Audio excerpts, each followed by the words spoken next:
talking about cats, and I definitely think that there are people in this world who think dogs are better, and there are people in this world who think cats are better, and they're wrong. Because when you die, your pet dog will guard your body, your cat will wait a day and start eating you. So just like think about that. That's what cats rule, dude. Not for cats. I haven't been up in a while, and since the last time I was up, I learned about something called like a self-objectification bias, which is where you see yourself as an object in other people's eyes. So it's basically like every girl who's just like, oh, he just wants me for my body, and it's like, well, of course he does, because you have such a shitty personality.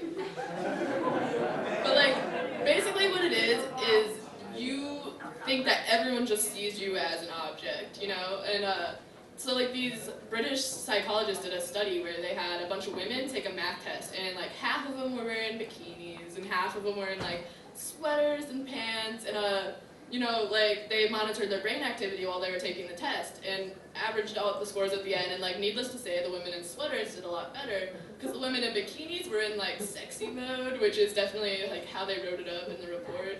And it got me thinking, like, that's probably why no great female achievement ever happened on a beach. Like, Rosa Parks had a bus. Hillary Clinton had the White House, the least sexy place in the world if you're married to Bill Clinton.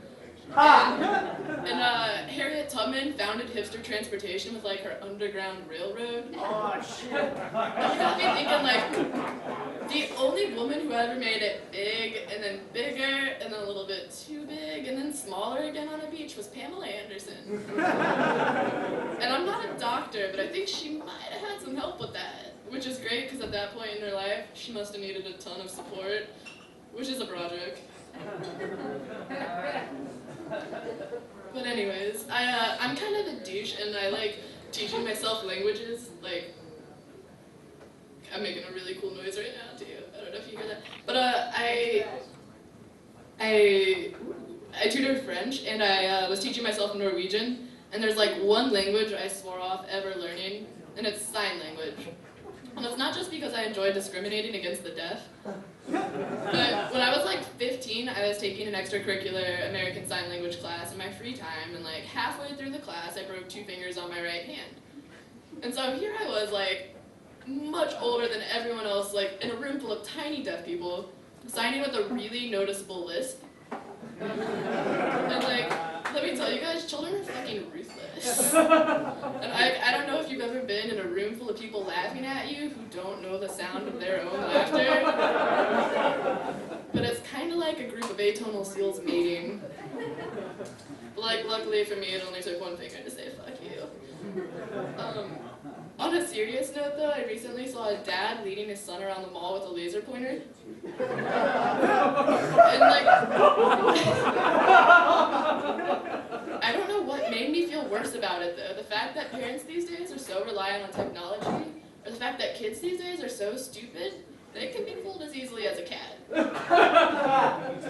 Because like, when I was a kid, I was always outside playing. Like my dad taught me how to like be super self-reliant. You know, we were always out like throwing a ball around, and sometimes I'd fall down and get hurt and start crying, and he'd call me a pussy like any good dad would.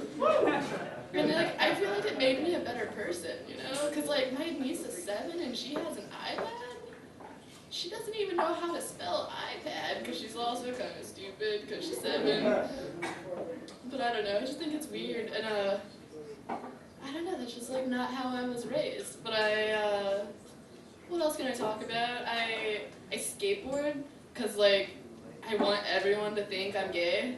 And it's like really bad. The weather's been nice outside, so I've been out like on my board rocking some mid-calf socks, catcalling all the women because why the fuck not? And like it really has gotten to the point where I feel like when I go out in public, I should wear a sign that says like, I'm not a lesbian, I just look like one. Because like getting hit on by women in real life, at least for me, isn't nearly as exciting as porn would lead you to believe. Especially because I never know that that's what's happening until much after the fact. But anyways, I'm Margie, thanks. Yeah!